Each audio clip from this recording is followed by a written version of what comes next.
মুহূর্তে আমাদের দুজন সহকর্মী শামীমা সুলতানা এবং সুলতান মাহমুদ আরিফ যুক্ত হয়েছেন। শামীমা, সকালের চিত্রটা আমরা দেখেছি, দর্শকদেরকে দেখিয়েছি, এখনকার চিত্রটা কেমন একটু জানাবেন।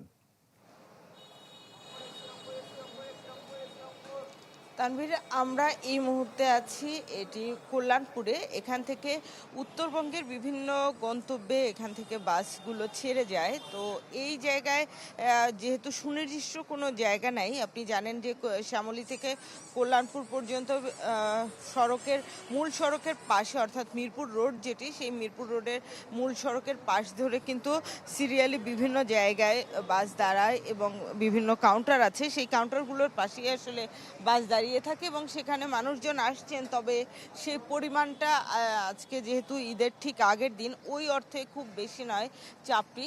অর্থাৎ বোঝা যাচ্ছে যে এই রুটের যারা যাত্রী আছেন তারা এই যে যখন থেকে ছুটি শুরু হয়েছে, অর্থাৎ কয়েকদিন আগে থেকেই বেশিরভাগ মানুষ চলে গেছেন। আজকে চাপ খুবই কম এই রুটে এবং আমরা যতগুলো কাউন্টার ঘুরে দেখলাম সবগুলোর একই চিত্র।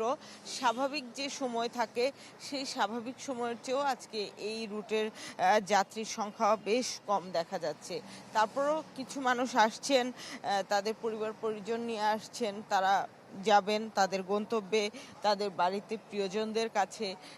সেই জন্য কিন্তু তারা আসছেন, ভিড় করছেন। তবে সেটা স্বাভাবিকের তুলনায় খুবই কম, যেটি আমি আগেও বলছিলাম। এবং ভাড়ার ক্ষেত্রে যদি বলি যে ভাড়াটা আগের চেয়ে একটু বেশিই নিচ্ছেন এবং সেই অভিযোগটা কিন্তু গত কয়েকদিনের মতো আজকেও আছে। তবে আজকে সেই তাড়াহুড়ো বা হুড়োহুড়ি যাই বলেন সেটা কিন্তু আজকে দেখা যাচ্ছে না। যারা আসছেন মোটামুটি স্বাভাবিকভাবেই তারা টিকিট পাচ্ছেন এবং সেই টিকিট পেয়ে তারা তাদের গন্তব্যের উদ্দেশ্যে যাত্রা করছেন এবং মানে ভালোভাবেই পৌঁছে যাচ্ছেন, কারণ বাসগুলো মোটামুটি খালি দাঁড়িয়ে আছে, কোনো বেগ পেতে হচ্ছে না পৌঁছাতে। তানভীর, জি, কিছুটা স্বস্তিদায়ক চিত্র আপনি দেখতে পাচ্ছেন। শামীমা, ধন্যবাদ আপনাকে। আরিফ, একটু জানতে চাইবো রেল স্টেশনের কি খবর, যাত্রীরা ভিড় করছেন, সময় মতো ট্রেনগুলো ছেড়ে যাচ্ছে কিনা, সব মিলে চিত্রটা কেমন আজকে? আমি কি কিছু ধরেছি নাকি?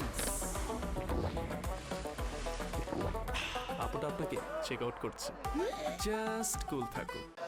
গত কয়েকদিনের তুলনায় রেলপথে যারা যাতায়াত করছেন, ঈদ উপলক্ষে যারা নিডে ফিরছেন, আজকে তুলনামূলক সেই চাপটি বলা যায় অনেকটা কম। তবে যাত্রীদের উপস্থিতি রয়েছে। আমরা সকাল থেকে দেখেছি যে যারা আজকে শেষ দিনের মতো যারা নিডে ফিরছেন কিংবা ঈদ আনন্দ উপভোগ করার জন্য তারা গ্রামে যাচ্ছেন, বাড়িতে যাচ্ছেন, তাদের ভিড় কিন্তু রয়েছে। আমরা উপচে পড়া ভিড় না বললেও যে ভিড় হওয়া কিংবা প্রত্যেকটা ট্রেনে ভরপুর মানুষ দূরপাল্লা যাতায়াত করা, সেই চিত্রটি কিন্তু দেখা গেছে।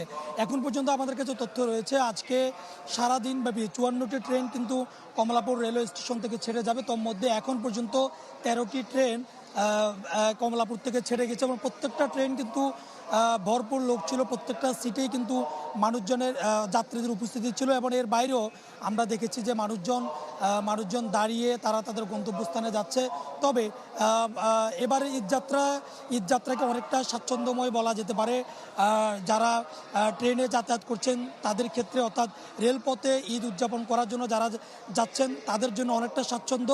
কারণ হচ্ছে আমরা অনেকের সাথে কথা বলেছি, তারা বলছেন যে কোনো রকম শিডিউল বিপর্যয়ের কোনো ঘটনা কিন্তু নেই, কোনো রকম ভোগান্তির ঘটনা নেই এবং যে ট্রেন ঠিক যখনই ছাড়ার কথা ঠিক তখনই সেই ট্রেনটি ছেড়ে যাচ্ছে। অর্থাৎ 11টা ট্রেন কিন্তু 11টায় ছাড়ছে।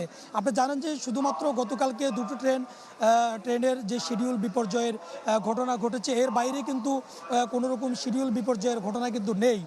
শুধুমাত্র দুটো ট্রেনের যে শিডিউল বিপর্যয়ের ঘটনা, এর বাইরে নেই এবং আজকেও এখন পর্যন্ত আসলে কোনো রকম শিডিউল বিপর্যয়ের ঘটনা নেই। বলা যায় যে বেলা বাড়ার সাথে সাথে আমরা দেখছি যে যারা রেলপথে যারা যাতায়াত করছেন, অর্থাৎ ঈদ আনন্দ উপভোগ করার জন্য যারা নিডে ফেরার জন্য চেষ্টা করছেন, তাদের উপস্থিতি কিন্তু বেলা বাড়ার সাথে সাথে কিছুটা বাড়ছে।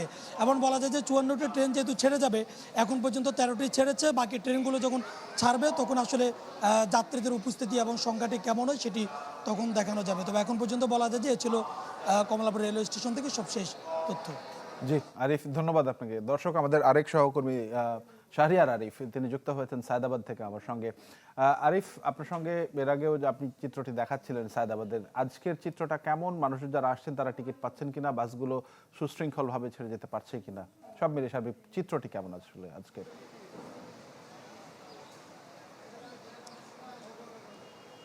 হ্যাঁ তানভীর, আমি এখন আছি হচ্ছে সায়েদাবাদের জনপদ যে মোড়ে, যেখানে কিনা বাস কাউন্টারগুলো রয়েছে সেই জায়গাটিতে।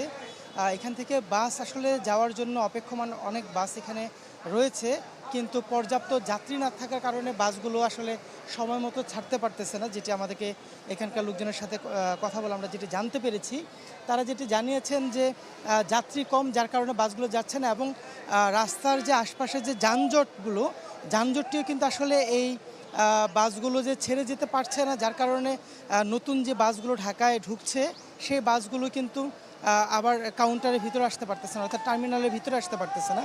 ফলে যেটি হয়েছে, একটু চারদিকে কিন্তু এই টার্মিনালটার আশপাশে চারদিকে কিন্তু যানজটের একটি অবস্থান দেখা যাচ্ছে।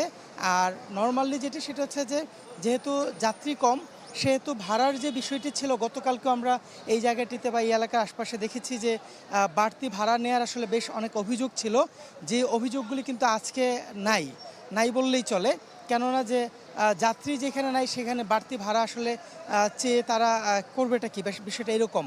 তো এখানে যে পরিবহন বেশ কয়েকজন মালিকের সাথেও আমার কথা হয়েছে এবং শ্রমিক যারা আছেন তাদের সাথে কথা হয়েছে, তারা আসলে সেই ইয়ারটাই বলতেছিল যে গতকালকে অনেক মানুষ চলে গিয়েছে ঢাকা থেকে, কারণ অনেকেই ধারণা করেছিল যে আজই হয়তো বা ঈদ হতে পারে, যার কারণে গতকালই কিন্তু শেষ সময়ের মতো ঢাকা ছেড়েছেন যারা কিনা ঈদের জন্য বাড়িতে যাওয়ার জন্য প্রস্তুতি নিচ্ছিলেন। তো যার কারণে আজকে কিন্তু যাত্রী একেবারেই কম, আর এই কারণেই কিন্তু বাসগুলো ছেড়ে যাচ্ছে খুবই কম, এবং যে যাত্রাটাও তাদের আসলে যে অনেকটা সময় স্বস্তিদায়ক। জি শাহরিয়ার আরিফ, অনেক ধন্যবাদ আপনাকে আমাদের সঙ্গে যুক্ত হওয়ার জন্য। দর্শক, আমাদের সহকর্মীরা যুক্ত হয়েছিলেন, জানাচ্ছিলেন শেষ মুহূর্তে যারা ঘরে ফিরছেন তাদের সার্বিক চিত্রটি কেমন, এবং রাজধানীতে যে সকল বাসগুলো ছেড়ে যাচ্ছে তাদেরই বা টিকিটের নিয়ে কোনো দৌরাত্ম্য বা কোনো অতিরিক্ত ভাড়া নেওয়ার প্রবণতা রয়েছে কিনা, সেই বিষয়গুলো আমাদের সহকর্মীরা জানাচ্ছিলেন।